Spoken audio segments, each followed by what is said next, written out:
Aunt Agatha's Ghost. Aunt Agatha's Ghost. Written by Alan Tressel Cullen. Illustrated by Karen Schneider. Characters. Sophia is a good writer, the best in the Brain Box Club. Mabel is terrific at math and quite excitable. Rory is very good at art, especially at drawing people. Fidge is a fidgeter because he has so many ideas that he can't sit still. Chapter 1.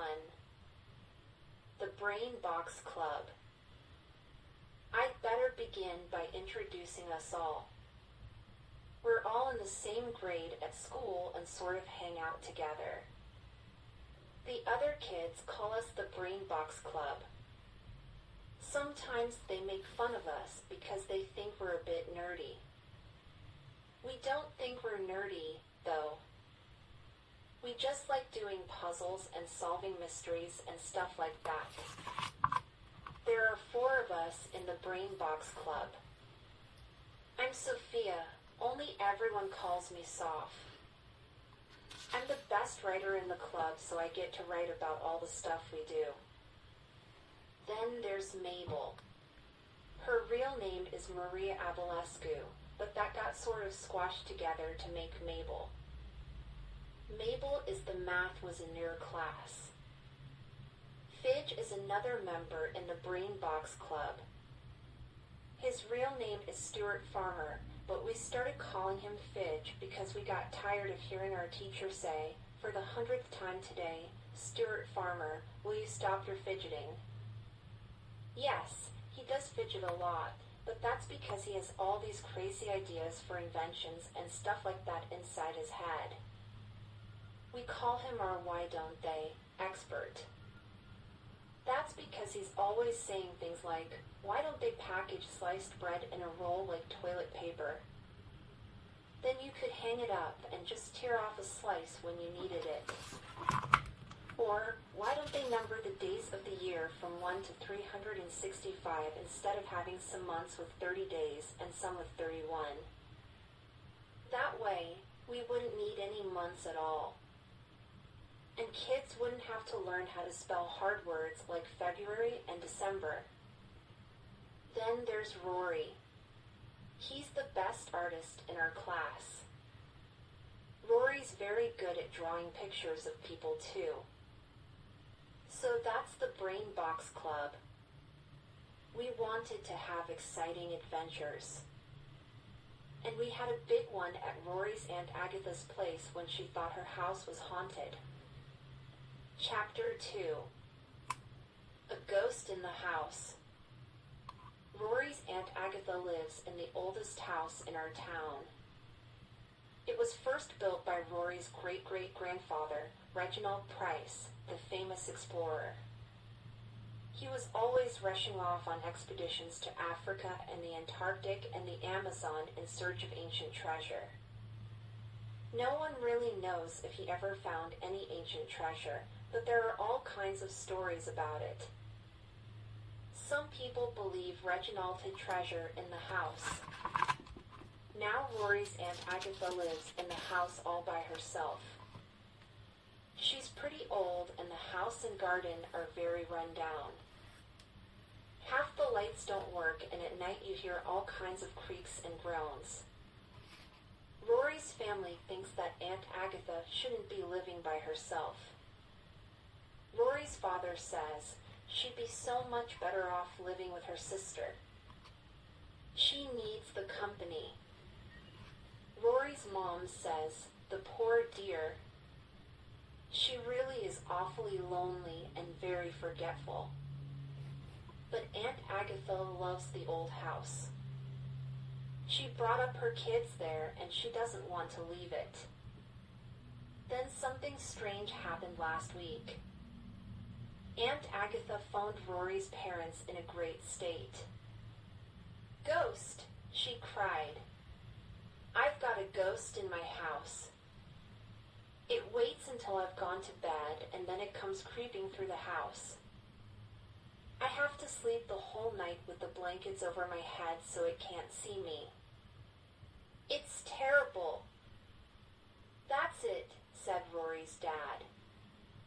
She's really lost it. It's time she moved in with her sister. She's totally losing her marbles. No, she's not, said Rory. He really likes his Aunt Agatha. She's just lonely. Why don't I go and stay with her this weekend, just to keep her company? I'll help her see there's no such thing as ghosts. Then she'll be all right.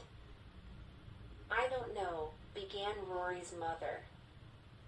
Actually, I have a better plan, interrupted Rory, hearing how doubtful his mother sounded. The whole Brain Box Club can come with me. That will mean Aunt Agatha will have lots of company. Chapter 3. The Haunted Library. You want us to spend a whole night in a haunted house? Shrieked Mabel. It'll be an adventure for the Brain Box Club, said Rory. We'll solve the mystery of Aunt Agatha's ghost. So that Friday evening, we were all on Aunt Agatha's doorstep with our sleeping bags, toothbrushes, and PJs. The house looked very spooky in the moonlight. Hello, Aunt Agatha, said Rory. We've come to stay the night with you. These are my friends, Mabel, Soph, and Fidge. Oh, Aunt Agatha smiled vaguely. That's nice. I'll put you all in the attic room. It has a lovely view. We're going to see if we can catch your ghost, said Fidge. Aunt Agatha stopped smiling. It comes nearly every night now, she said, leading us into the hallway. Usually it goes straight to the library. It's as if it's looking for something. I think it might be the ghost of my great-grandfather, Reginald Price. Aunt Agatha had pizza delivered for dinner. After we'd finished eating, we all went into the library. It was a big room with stone tiles on the floor. At one end was a brick fireplace. Above the fireplace was a huge painting of Reginald Price, the famous explorer. He seemed to have quite a nice face, but there was something odd about his eyes. It was as if he was looking straight at you, no matter where you went in the room. Around the walls of the library were rows and rows of shelves, full of very old and dusty-looking books. Mabel sneezed, and Rory said to her, I hope you're not allergic to dust. Just ghosts, said Mabel, looking around nervously. I've never seen so many books, said Fidge. They belong to my great-great-grandfather, Reginald Price, explained Rory. He even wrote some of them. They're all about hunting for treasure or looking for gold. Meanwhile, Fidge was looking at some books on the wall. Then, turning to Aunt Agatha, he asked, Have you read any of these books over here lately? No, dear, not for a long time. In fact, I haven't taken a book off any of these shelves for at least 10 years. Then that's funny, said Fidge, taking one off the shelf. Because someone has been looking at them. There's not a speck of dust on them. Really? Quivered Aunt Agatha, beginning to look really worried. Do you think the ghost has been reading my books? I don't know, replied Fidge as he turned and looked at the books again. Chapter 4. Mabel disappears. Later that night in the attic, none of us could get to sleep. We were all too nervous and excited. Fidge had brought up a pile of books from Aunt Agatha's library. Doing some bedtime reading? Asked Mabel. I'm looking for clues. These are the books the ghost was reading. Ghosts don't exist, shouted Mabel, annoyed. And if there was a ghost, it wouldn't read books. Then who did? Asked Fidge. Maybe Aunt Agatha did and then forgot, I suggested. After all, Rory said his family thinks she's very forgetful. Or maybe she had a plumber or someone in to fix something, said Rory. And maybe he liked reading, so he took a look at some of the books. Or maybe there really is a ghost, said Fidge. Mabel was beginning to get upset about all this talk about ghosts. This is such a crazy idea, she said. I want to go home. This house is cold and drafty, and this room is a mess. Just look at how you've left your clothes. They're all over the floor. Why don't you hang them up for us then? Said Rory. He meant it as a kind of joke, but Mabel wasn't in a mood for jokes. I'm not your servant, you know, she said. But she picked the clothes up all the same and stomped over to the big closet on the other side of the room with them. Suddenly Fidge jumped up. Look what I found in this old book, he shouted. It's the plans for this house. And guess what? There are secret passageways. Rory and I rushed over to look. Fidge was right.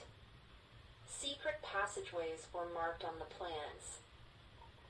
One looked like it went right down to the basement from the attic. And then there was a tunnel from the basement to the woodshed out in the garden. Come and look at this, Mabel, said Rory. But Mabel didn't reply. That's funny, said Fidge. Mabel? Mabel? But Mabel still didn't answer. We rushed over to the closet. Mabel had disappeared. She was hanging our clothes in the closet, said Rory, looking in the closet. Our clothes were there, but Mabel was not. Wait, said Fidge. He was still holding the plans of the house in one hand while rummaging around where Mabel was going to sleep with the other. Her torch is missing too. And according to these plans, there's a secret door somewhere inside this closet. Okay, said Rory. Let's check it out. The 3 remaining members of the Brain Box Club all began to feel around the walls.